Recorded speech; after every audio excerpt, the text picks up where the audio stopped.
Good afternoon, everyone. Welcome. Our session today is going to be on piercing the corporate veil. There has been and always is a lot of discussion at these events concerning offshore structures in the various offshore jurisdictions where so many of us operate. So what we decided to do was to create a panel to discuss how to deal with those structures. Great, you've identified assets in a particular jurisdiction. You know that a particular set of companies is utilizing structures in various offshore and onshore jurisdictions. What do you do about it? How do you solve the fraud? How do you recover the assets at the end of the day? That's what this session is about. And we have the honor of having three fellow panelists here who are experts in the subject. DMYTRO Markov is a partner with Avellum Partners, He's the head of their dispute resolution and litigation group and practices out of the Ukraine. Also here is Mark Goodman, a partner with the offshore law firm Campbells. He specializes in insolvency and litigation, and similarly operates out of the Cayman Islands principally. Finally, with us today is Michael REDMAN, a director of the Burford Capital Group. They're a group that operates principally out of London, but also in New York, and provides financing and support in respect of judgment enforcement activities.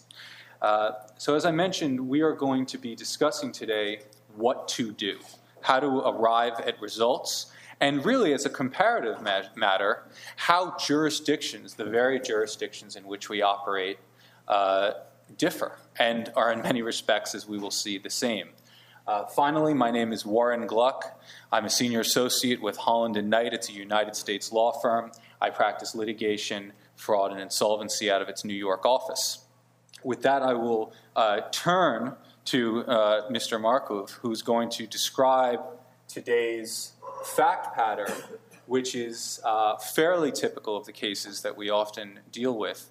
And then we're going to try to take a stab at how to solve this particular case. Thank you, Warren. Hello, everyone. To make it more entertaining for the audience, we have decided to put together some interesting factual metrics, and at the heart of our factual statement is a Ukrainian bank with a quite trustworthy name, Ukraine Bank of International Commerce, and it is beneficially owned by a Ukrainian national, Nikon Drunov, and for over 2 decades, the bank has been practicing successfully in the Ukrainian market, in the CS market, attracting various deposits from high net worth individuals and others. But Nikon Drunov would basically use the money of the depositors to sponsor himself and his lavish lifestyle, and not surprisingly, at some point, the bank would go south and it was declared insolvent, and depositors are now considering what to do, because the amounts claimed are much higher than the assets actually are, and they approach us and basically asking what can be done. And the structure of the bank and the underlying companies is like that. We have decided to make it as simple as possible, and I would even say that it is not simple, it is simplified, because due to various reasons, mostly regulatory, a Ukrainian bank would not comfortably own the subsidiaries abroad. But this is, well, it doesn't really matter for the purpose of our today exercise how many layers of the corporate veils the creditors will have to pierce. The fact is the issue is how they will be pierced. And so, welcome to Ukraine. It's me attending a court hearing in Kyiv in July, and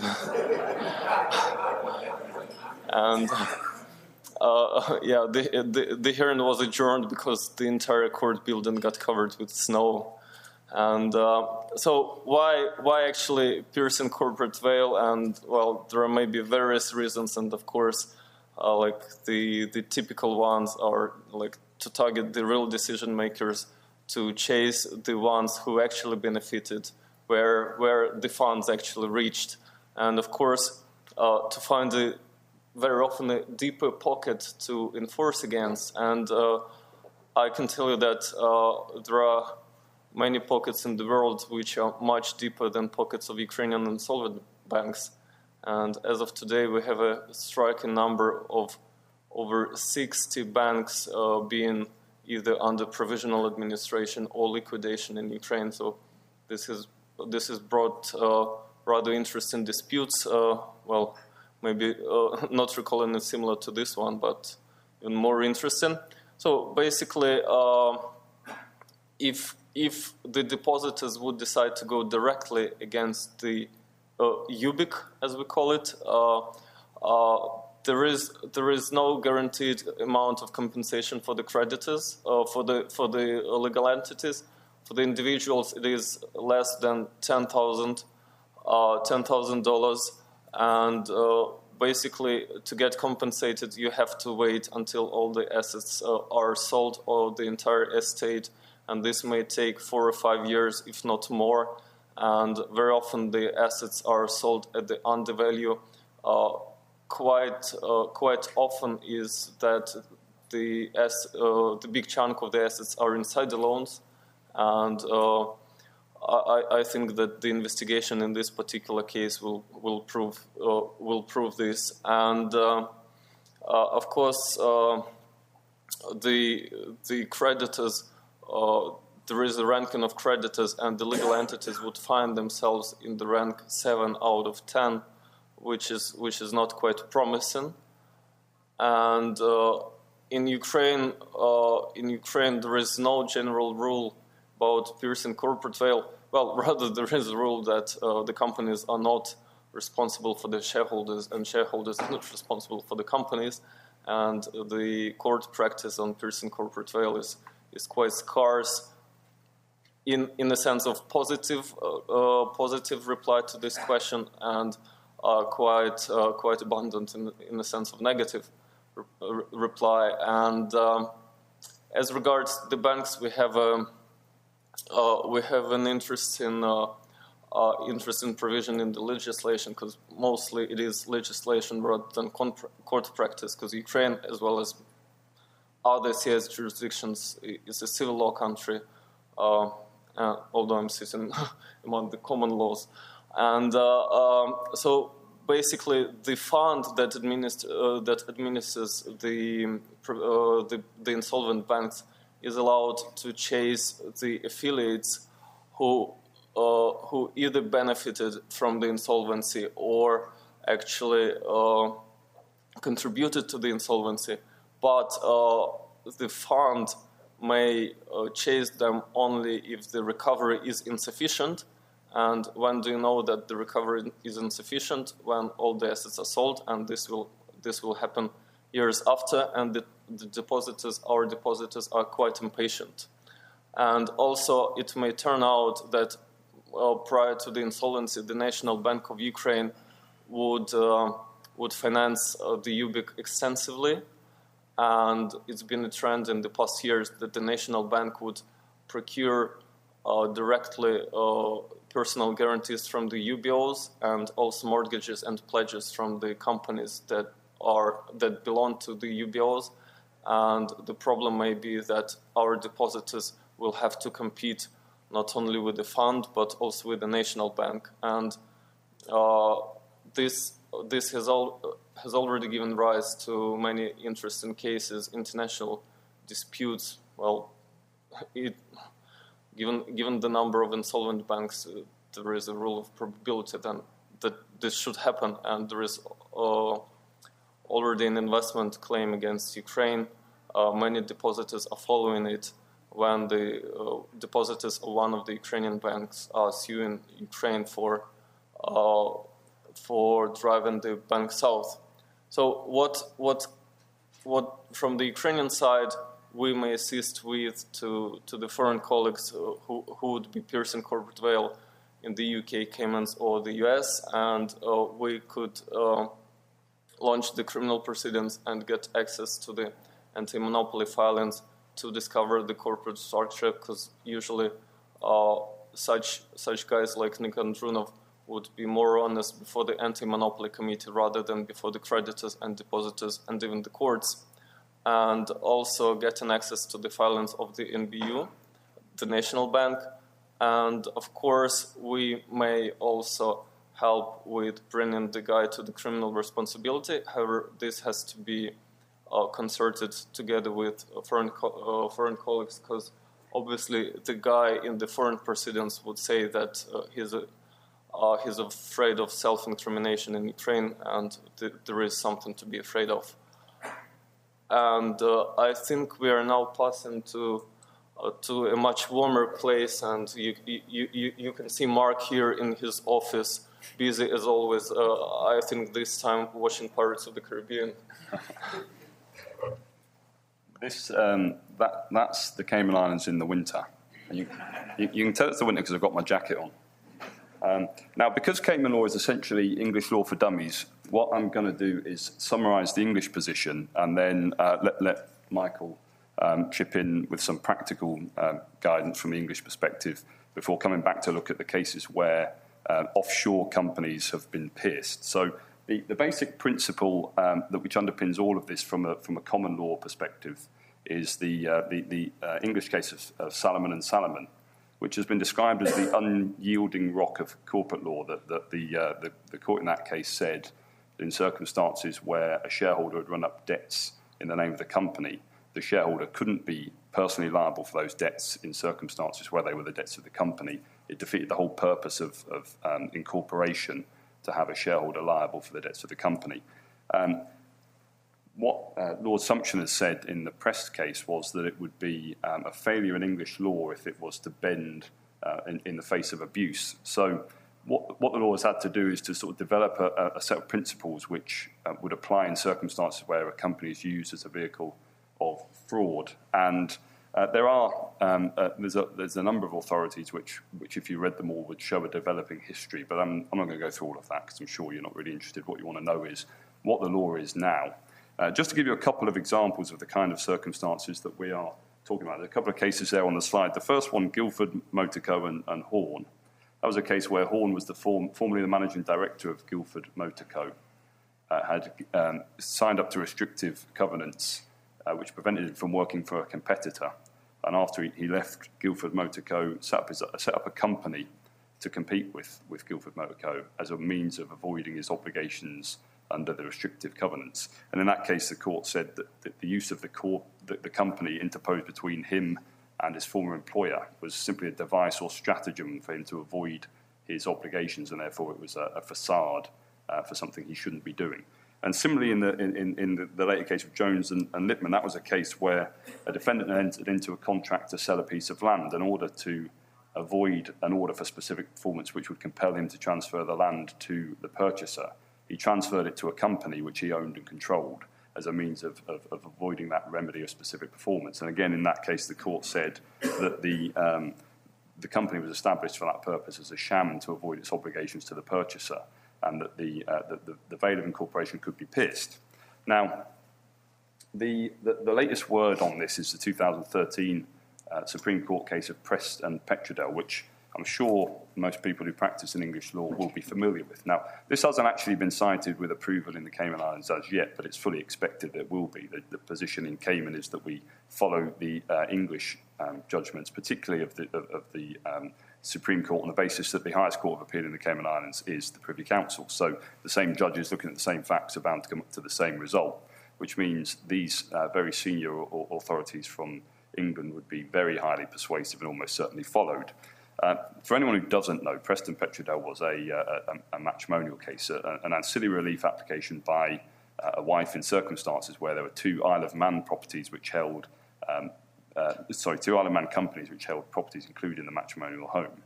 And the wife's argument was that the veil of incorporation should be pierced because this was a sham or facade in fact, the company owned property which were matrimonial assets. Now, what Lord Sumption said, and this formulation of the test was approved by Lords Newburger, Manson, Clark, was that he concluded that there was a limited principle of English law which applies when a person is under an existing obligation or liability or subject to an existing legal restriction which he deliberately evades or whose enforcement he deliberately frustrates by interposing a company under his control. The court may then pierce the corporate veil for the purpose, and only for the purpose, of depriving the company or its controller of the advantage that they would otherwise have obtained by the company's separate legal personality.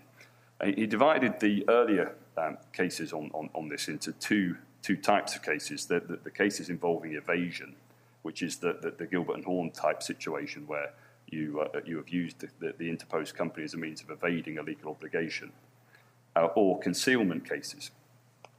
And the Jones and Littman case was an example of concealment where the company was transferred away from the owner as a means of concealing it or shielding it from an action by the plaintiff.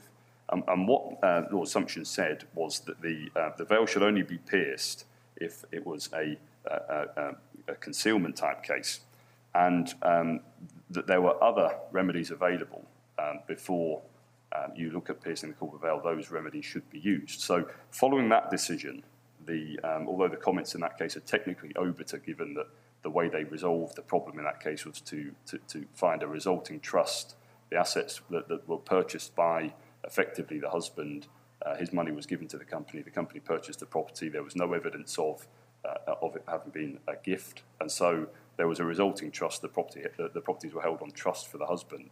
So there was no need to pierce the corporate veil in that case, and what Lord Sumption said was that's the correct approach. You should only pierce the corporate veil as a last resort. Where you have alternative claims, you should use them. I'm just going to pass over to Michael now, who's going to talk a bit about some of the practical implications of that. Yeah, I suppose I'm the odd one out here in that I'm not a practicing lawyer, so I bring the view of litigation finance to this, which is, I suppose, relevant to this particular topic because we are very often approached with veil-piercing claims. And we're approached on that kind of basis, I believe, because, as you may have read between the lines from the previous presentation, establishing a veil-piercing claim is dependent to a huge amount on the facts you have before you. And it's a huge mountain to climb from a factual point of view, and obviously that has a cost implication. So people approach us knowing that they want to bring a veil-piercing claim, not quite knowing how they do it, and wanting the funding to do it because of the financial burden that it places on the claimant. Now, from a jurisdictional point of view, we're often approached because people want to bring these claims in England, and the reason for that is obvious because of the scope of the remedies they think is available. And very often, when we talk about the veil and the controlling party behind that veil, they're in two different places. The veil could be somewhere, very often in the Caribbean, but the treasure, the fruits of the litigation, if you will, are here. So people are pursuing property not too far away from here, and as we've seen in other presentations, the companies and the controlling minds are very often here. So when we approach this, we approach it not only in terms of looking at the finance of investing in establishing that fact pattern from the start, but also the view that has formed in this jurisdiction of piercing the corporate veil. And I think it's fair to say that it is a conservative approach, to say the very least. It's not something that people are really, I suppose, willing to explore new exceptions to the general rule, as you say in Solomon and Solomon, which is the bedrock on this area. So from a litigation finance point of view, I think it's important to say that we're not in the business of wanting to create and explore novel case law in this field. So we are more amenable to looking at other ways of addressing the same issue, and while not piercing the veil, potentially getting around it, and exploring, I suppose, how we can get around that veil through the use of other jurisdictions. And that's perhaps timely to come back to you and Warren after that. I think Michael's entirely right that the approach now following Preston Petra, that is not to look at how you pierce the corporate veil unless you really have no other choice, but to look at ways around around the corporate structure. So here's some examples listed on the screen now of cases where the English court or the foreign court has agreed to pierce the corporate veil. And you'll see a recurrent theme in these cases. Trustor and Smallbone was a case involving a Gibraltar company where the defendant misappropriated the assets of his company and transferred it to the Gibraltar company as a means of putting the proceeds of the fraud beyond the reach of creditors. And as a consequence, the Gibraltar company was seen as a sham. Now, following Prest, this case would almost certainly be decided differently. And in fact, I think Lord Sumption made comments to that effect. He would say that this is now an agency-type case. This is a case where you would say that the company which receives money from the fraudster is actually an agent of the fraud. So it's the same way I steal money out of Warren's mum's handbag and give it to Dimitri. He's holding that money as my agent. We don't need to pierce any veil of incorporation there to recover the money. So what we would have in that situation is an agency-type claim as a means of overcoming the corporate hurdle. Gencor and Dolby, again, very similar factual situation. Dolby diverted both assets and business opportunities to a BVI company. And again, the court in that case, in that case, he paid $24,000 a year to his son by way of a salary, but his son was still in school. Now, if you ask me, doing an A-level law is worth more than $24,000 a year, but they sought to recover the assets from the BVI company, and again, in that case, the veil of incorporation was pierced. That's exactly the same as the Trustor and Smallbone type case, where actually what you would now do is argue this on agency principles, you wouldn't even try and pierce the corporate veil. Similarly, similar factual situation in Guernsey and Steppenwolf, that was another BVI company.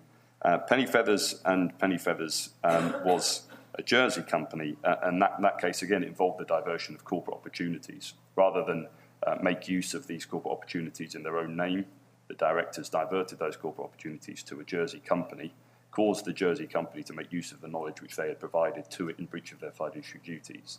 And the company was, the veil of incorporation was pierced to recover the proceeds of the use of the corporate opportunity. Now, that case now, and again, I think this is referred to in Prest, Assumption said that this would be now a resulting trust case. The opportunities were held on trust for the original company. So again, you don't need to look through the veil of incorporation, you look around it, and you would find the company that received the corporate opportunity liable on trust principles. And then a Cayman case at the end there, Bonito and Boccaletti. That was a case involving a trustee who diverted assets to a Cayman company. They then used those assets to purchase properties which were held in, both him and his wife used the assets in that company to purchase properties. And Justice Graham in the Cayman Islands said that was a case where there should be a piercing of the corporate veil. Now, the grounds he gave were impropriety. There was improper conduct on the part of the trustees. They breached their obligation to the trust. And that it was in the interest of justice not to allow them to hide behind the veil of incorporation, and the corporate veil should be pierced.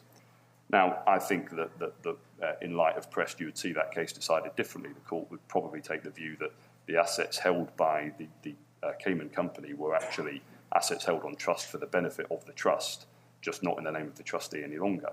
And so, again, you would find yourself in a situation where you could bypass the veil of incorporation rather than pierce it. Sorry, just giving you a flash forward to Warren on his yacht there, but in relation to group structures, there's an interesting case in Cayman, Walker International Holdings and Oliarius, which was two companies owned and controlled by the Republic of Congo. There was allegations that assets which had been transferred to this group structure were intended to be put beyond the reach of creditors. And what the court said in refusing to pierce the veil of incorporation was that there was the fact that the Republic of Congo was the sole shareholder of one of the companies did not mean you could look through the corporate structure. It's not enough to say that there is ownership of the company, therefore you look to the assets of the company as being owned by the shareholder. You would still have to observe the separate legal identity of the company. And in that case, refused to pierce the corporate veil. The fact that the Republic of Congo held all the shares and had a close supervisory role was irrelevant. In relation to the second company, which is set up as a counterparty to a structured finance arrangement, the Cayman court found that that was a perfectly legitimate contract. The fact that it was effectively an internal group transaction didn't undermine the legitimacy of the transaction, and that providing there is that legitimate objective, there was no need to pierce the veil of incorporation. So that's a roundup of where we are offshore. Now let's have listen to Warren talk about New York.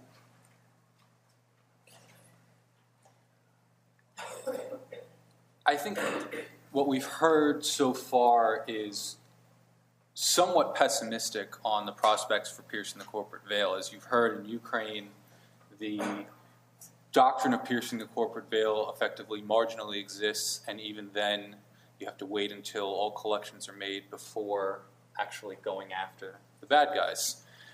In England and Cayman, the courts seem to have adopted an everything else first approach. As a last resort, you can bring a veil-piercing claim. This dissuades funders like our good friend Mike REDMAN here from funding those veil-piercing claims because the courts don't particularly want to hear it. They've said it. At the same time, we're going to come back to those jurisdictions and provide ways to get around the veil that, in fact, aren't available as much in the United States. The United States will pierce the corporate veil. The news is slightly better for the U.S. assets and for the U.S. holdcos here. We will pierce the corporate veil when a fraud has been conducted and piercing the corporate veil is necessary to achieve an equitable result. The court looks at justice and fairness. While the presumption is that shareholders will not be liable for the acts of corporations and vice versa, when there's a fraud, when there's something bad, the courts will act. There are hundreds of veil-piercing cases in the United States, and I want to add something here. For the purposes of this presentation, we're presenting a general overview of some of typical United States law. This is actually governed on a state-by-state basis. Delaware is slightly different than California, then is slightly different than Florida. We actually host panels in the United States discussing comparative state-by-state veil-piercing principles. But on the whole, there are some congruities. There's a two-prong test in virtually every jurisdiction. Both have to be required, and in a case like this, where bank officers are committing a fraud on their customers by siphoning assets to subsidiaries in other jurisdictions, they're both likely met. What are they? The first is what we call domination and control. It's exactly what it sounds like. It is domination by a main actor, whether that's an entity itself or a person, to the disadvantage of the company he's supposed to be taking care of, and in disregard of corporate formalities. We put a few factors that courts will look at on the screen. Undercapitalization, overlapping officers and directors, no physical address, guarantee of one entity's debts by another, payment of one entity's debts by another, siphoning off of assets and fraud. In fact, there's about 21 factors that courts in the various jurisdictions will consider when a veil-piercing claim is brought. As a result, it's actually easy to bring a veil-piercing claim. Hard to win, easy to bring. But that's good news for our creditors of the Ukrainian bank. Because the second prong, I would submit to you, is one of the more important ones. Outright fraud, breach of legal duty by dishonest and unjust acts in contravention of another party's rights. That sure sounds like a bank fraud. And when you can show a complex network of companies, entities, actors engaging in effectively concert to shield assets from just creditors, which again, harking back, is not the purpose of the corporation. The purpose of the corporation is to garner investments on a limited basis so that the company's liabilities wouldn't become the shareholders' liabilities. When the corporate form is misused to perpetrate a fraud, that's when the U.S. courts will step in. And of course, in any fraud, it's not just good enough to litigate it. You actually have to get results. You want to obtain and freeze the assets in place so they can't be further diverted. There's a test on the screen for obtaining what's called a pre-judgment attachment. The fraud has been discovered. DMYTRO's gotten the call in Ukraine from an angry group of investors and creditors who have been defrauded by the management of the Ukrainian bank. One of the first things DMYTRO needs to think about from his client's perspective is how to make sure the assets don't go anywhere. At least on the United States side, there is a remedy, as long as you're willing to pay for it and you're reasonably confident about your claim. It's called an attachment. You have to show a probability of success on the merits. It's something that looks like the probable cause test from Law and Order. It's the same test you use to arrest a person for a crime. It doesn't mean it happened. It means there's probable cause to believe that it was done. If you can show that, and you're willing to put your money where your mouth is in the form of a bond to cover any damages that you cause by virtue of this seizure, you can seize the assets on a theory of piercing corporate veil. And there are dozens of examples of this.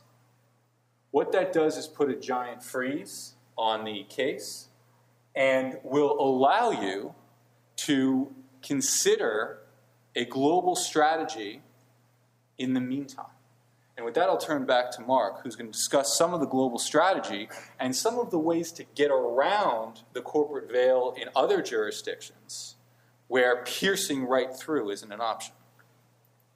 So I suggested, as Warren says, a far more conservative approach from the perspective of preserving the corporate identity. But there are certain approaches which the main two being agency and resulting trust were advocated by Lord Sumption in Prest.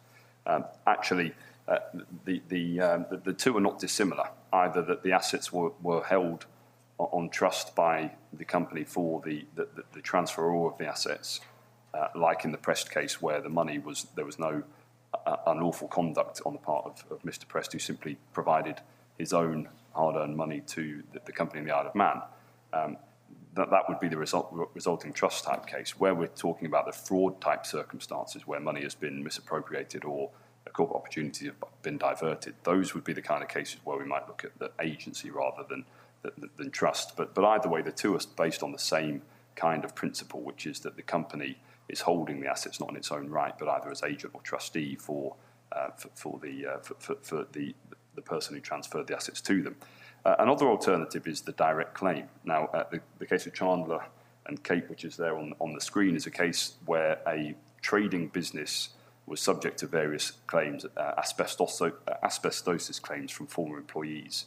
But by the time those claims were brought, the trading company had ceased to operate, had no assets, but its holding company had assumed, the court found, certain responsibilities to the plaintiffs on the basis that they had taken various steps to assist the claimants. They had obtained expert reports. They had made inquiries of insurance companies. So by taking those steps, they were seen to have assumed a responsibility to the plaintiffs, notwithstanding the fact that the actual trading company, which would have borne the primary liability, was no longer operating. So what you would expect to see in this kind of situation is a potential direct claim against the defendant. Even in fraud cases, that could be a conspiracy-type claim against the receiving company.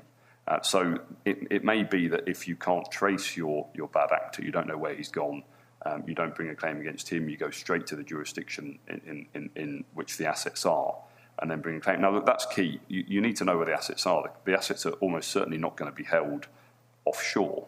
They will be held by an offshore company, but they will be property in somewhere onshore. They will be cash in a bank account held probably with an onshore bank.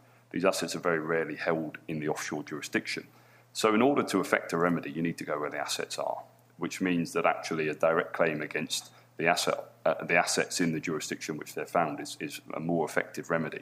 And as Warren said, the availability of injunctions in the jurisdiction which the assets are is something which you would discuss with the lawyers in that jurisdiction, but certainly as a matter of Cayman law, the availability of that kind of remedy to preserve the status quo while you brought the substantive claim would be a very persuasive case in a fraud situation where you have a cause of action and a clear risk of dissipation.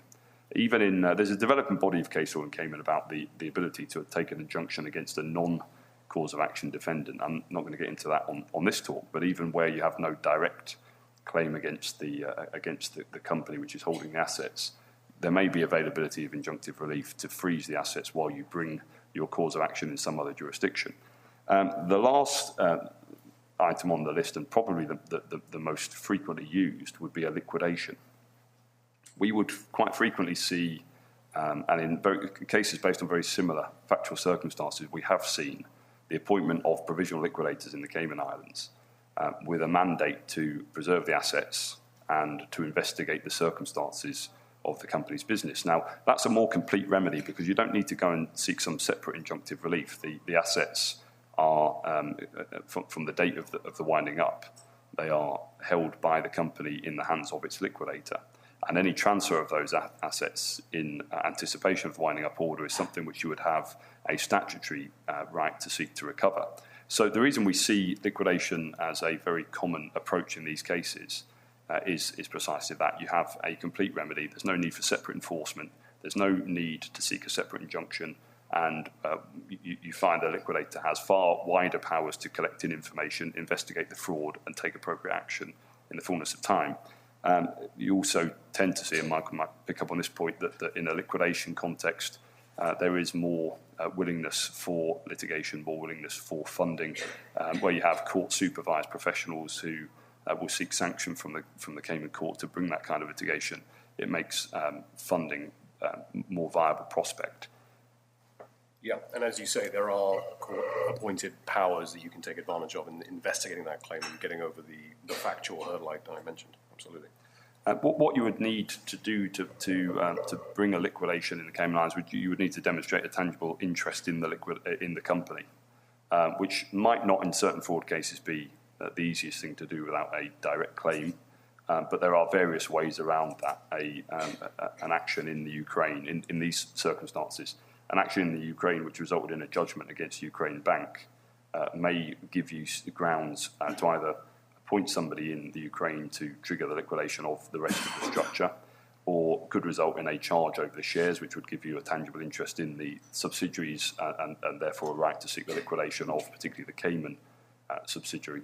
The tangible interest can be achieved in a number of ways. Once you know there's a fraud, there's a way that you can probably find and establish an interest in the company, which would bring down the whole structure with the liquidators involved to investigate that. And Warren, the liquidators would generally seek recognition under Chapter 15 in the US.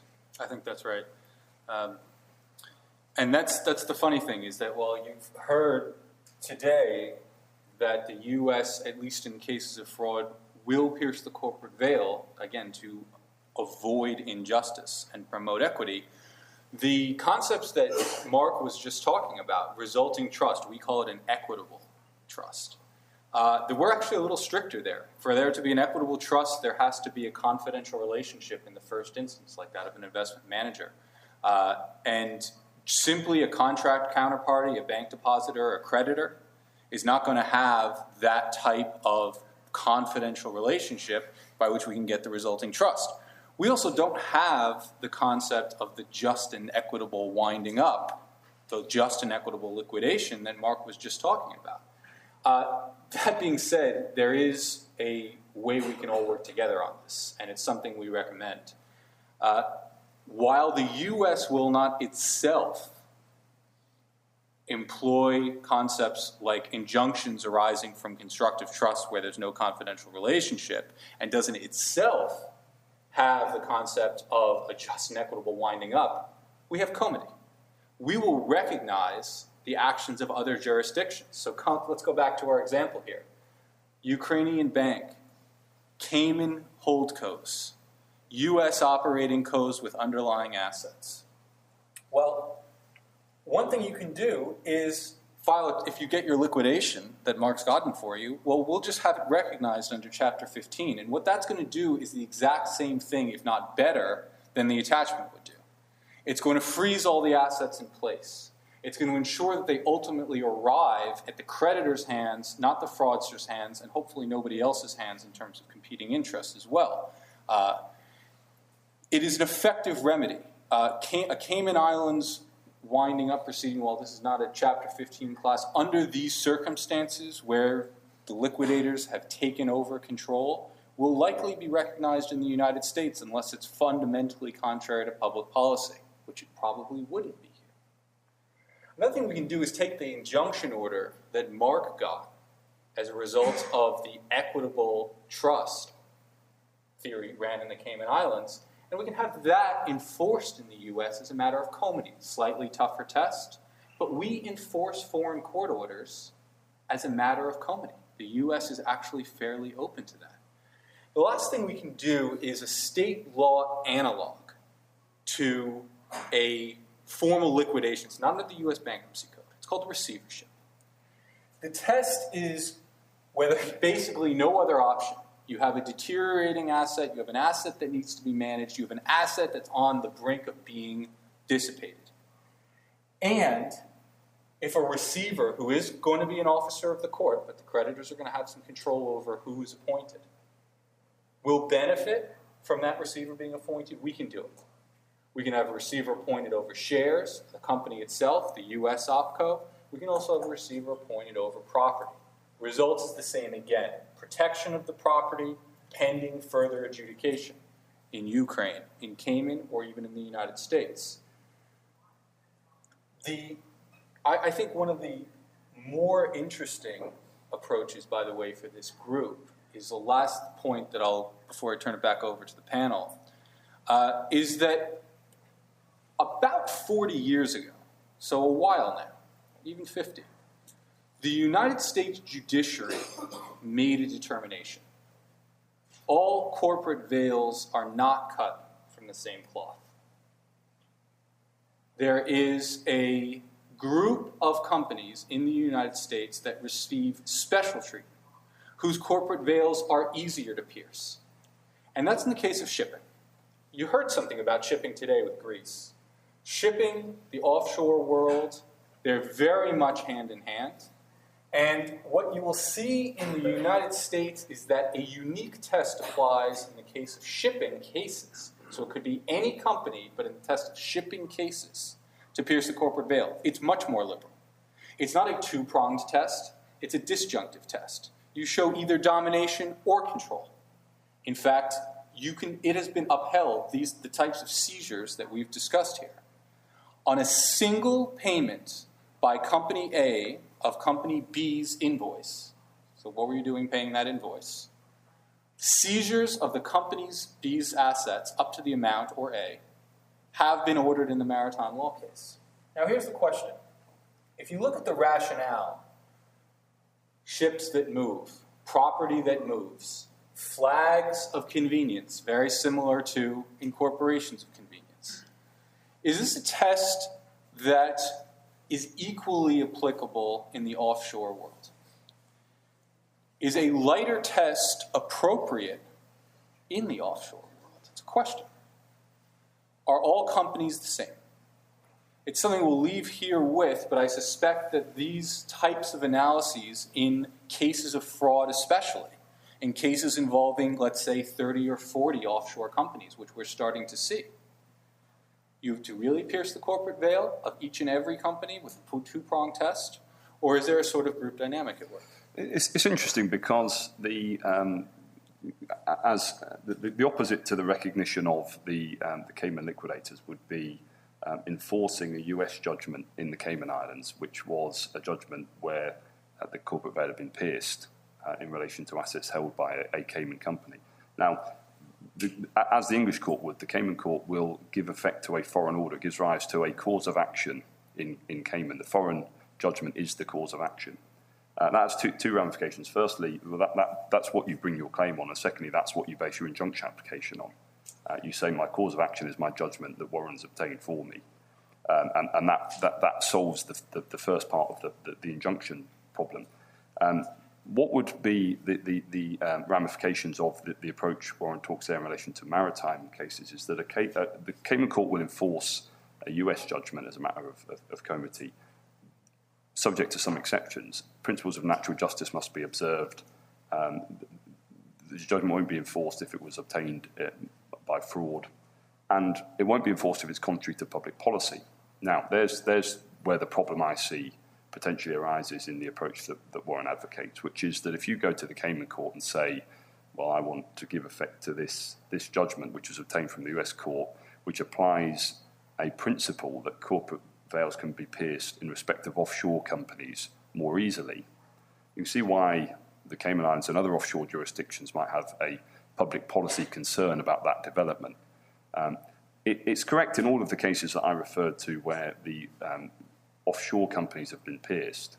They all involve asset holding companies which have been set up to hold assets which were transferred either for tax management issues like in the Prest case or because they were the proceeds of a fraud.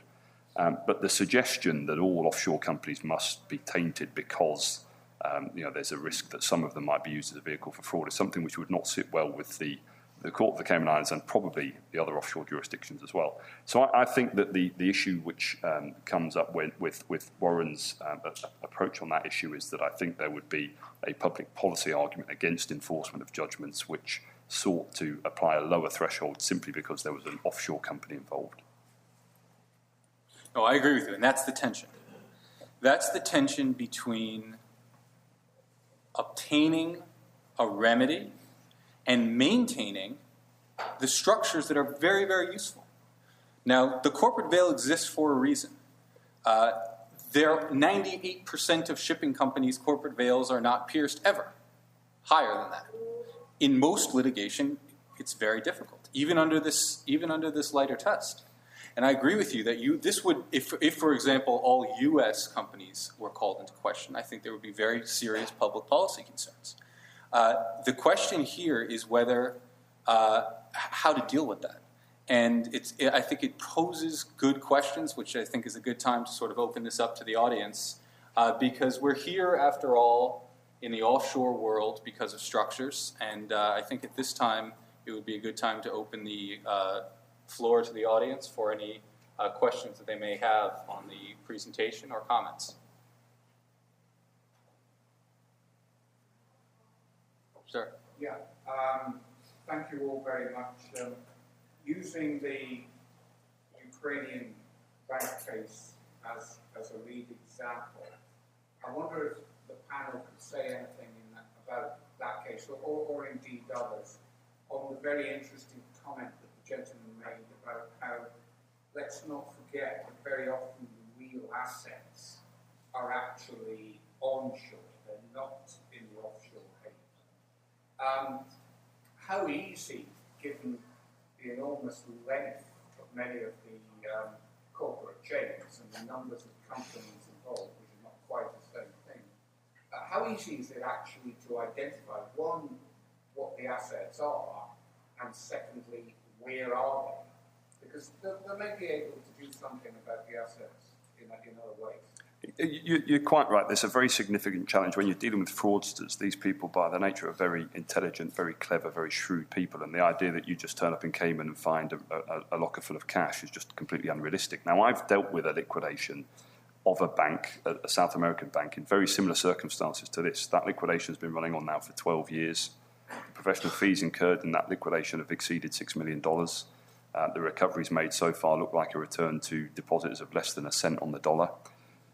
It's not easy. It's very difficult. Now, what we have experienced in that case is that the structure was a Class B Cayman Islands bank, which means it's a bank which is authorised by the Cayman regulator but doesn't actually transact banking business in the Cayman Islands. The main business was investments across South America. We now have Chapter 15 recognition in the US where there are claims to assets which are US-based. We have recognition in Brazil where there are claims on foot in respect of Brazilian debtors. Similarly, in Uruguay, there are claims against Uruguayan debtors. I'm not pretending this is an easy problem to solve, but it's one which is largely going to depend on the facts of each individual case. Now, if the fraudsters are clever, the assets will be dispersed. They'll be dealing with a fraud case now where an IPO in the US, $650 million. The very next day, the chief executive the chief executive's wife purchased 8 properties in Hong Kong, and that year declared $100 million of gambling losses. And we have had to work hard to try and unravel where the money has actually gone.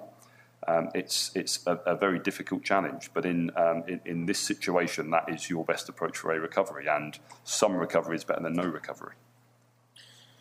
I would add 2 points to what Mark, and I agree with that. First is to climb as far as you can up the head of the dragon.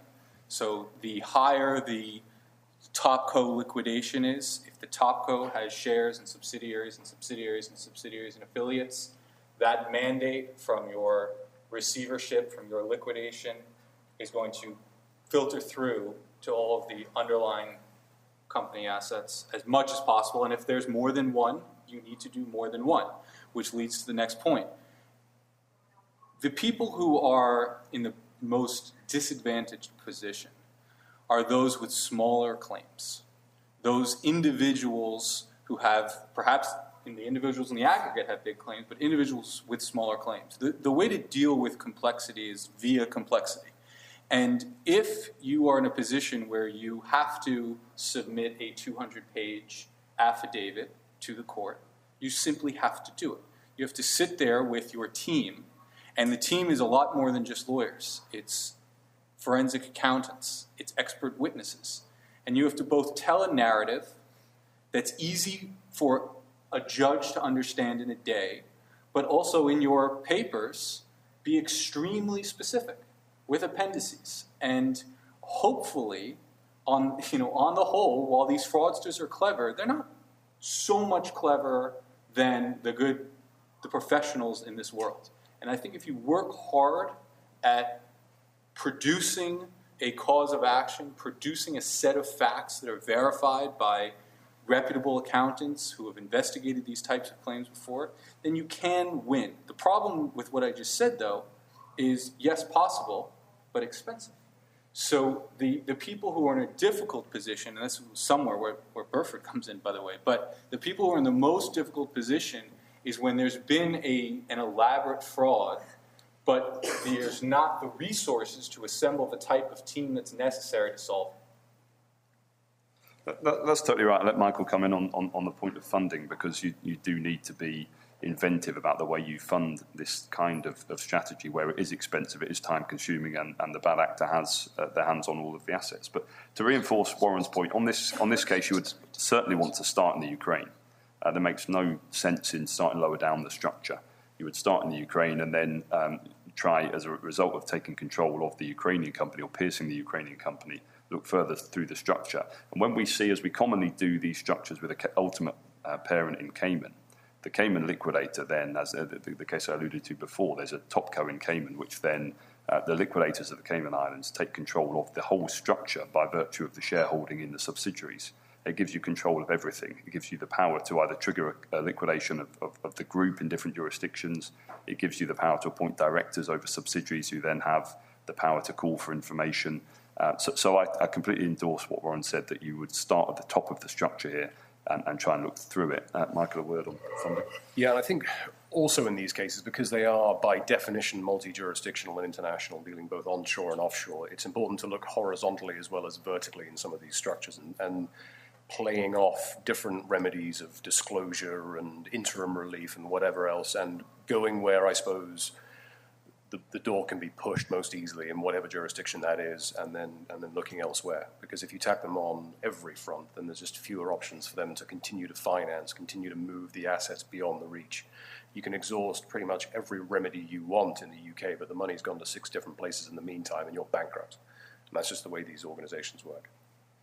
That's quite right. We do see quite commonly money moved between the offshore jurisdictions, almost round-tripped between the offshore jurisdictions, a way of concealing what's happened here. And every layer adds a degree of cost and complexity. So a coordinated effort where you target the jurisdictions and you try and take control of the entities which can be controlled is certainly the right approach. Yeah, I'm interested to ask how powerful an instrument a Ukrainian court ruling would be in Holland, the UK, and the US. I mean, Ukrainian courts do have a bit of a reputation for not necessarily always judging cases on its merits. And I'm just wondering if you were to turn up with a transparently absurd Ukrainian court ruling in Cayman or the UK or the US, would that be challengeable Somebody said to me once that the difference, an honest judge in Brazil is the judge who gives the bribe back to the losing party. The situation is that as a matter of Cayman law, you would always be able to challenge a judgment which was obtained by fraud. And if there was any reason why that judgment might be impugnable because of that or because of any breach of the principles of natural justice, then it would certainly give a ground of challenge. But the point I make in response to that is it requires engagement. And as soon as you pin the fraudster down in a jurisdiction, and you engage with them in that jurisdiction, they almost don't want to run these arguments. They would rather run than stand and fight. So my experience is you don't tend to meet these technical arguments, even if it is a judgment which could be challenged on that basis. They would particularly from the Cayman Islands, which does have an independent and robust judiciary. What we find is that the people slink to the less reputable offshore jurisdictions where there is that ability to influence the judicial process. But I would say that if you've got a guy who's engaging with you in Cayman, then you've won round one, even if there is a technical argument as to why the judgment might be impugnable.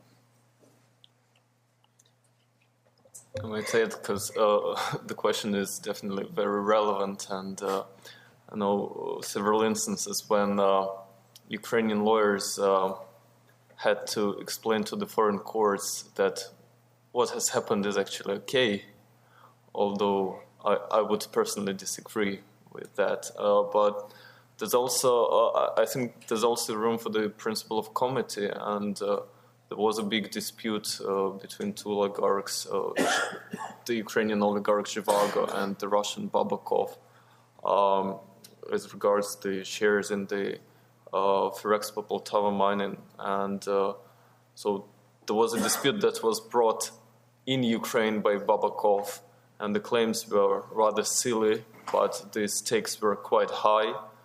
And Zhivago wanted to export the dispute to London, and he just tried to establish the jurisdiction, arguing that the Ukrainian court would not be able to issue a fair judgment in that case. And he failed to establish the jurisdiction in London. The judge said, well, the judge was not persuaded, and at the end of the day, Zhivago prevailed in Ukraine.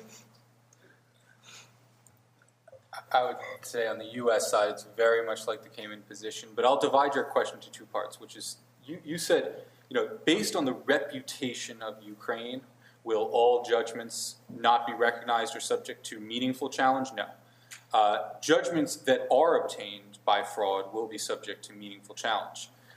Judgments that are obtained in the normal course, or in what is closest to what the United States would consider to be the normal course, will be granted comity. It's both ways. So I wouldn't think that it would be a legitimate argument if somebody were to actually stand up and say, no, this is a Ukrainian judgment, it should not be enforced because it came from Ukraine, as opposed to a reason specific to the case. No. And the burden of proving that would rest on the person bringing the challenge. I assume that's the same in the US. Precisely. If you say that you think this judgment is impugnable by reason of fraud, then you have to prove that, and that's not an easy threshold. You would have to provide direct evidence of the fraudulent circumstance in which the judgment was obtained.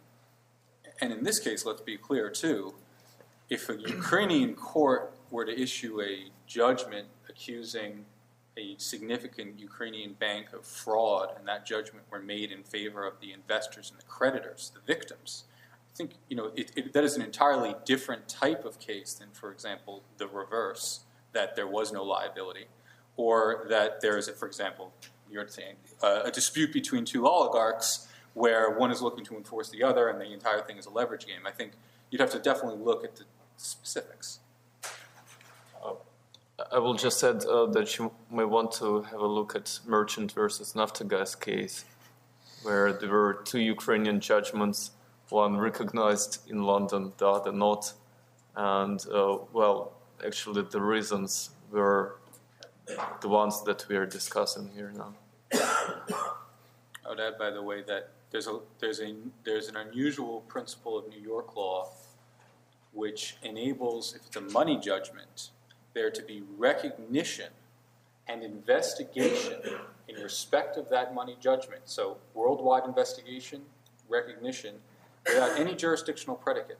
So if you are at square one in your search for recovery and assets, and you don't even know for a fact, for example, as in our case, that there's U.S. co's, U.S. subsidiaries, U.S. assets, then you would nevertheless be able to at least carry out a search, carry out an investigation under the color of court.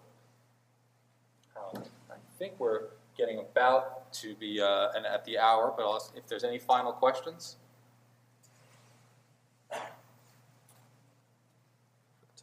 All right. Well, thank you very much for your time. Thank you to OffshoreAlert for having us, and I hope this was informative.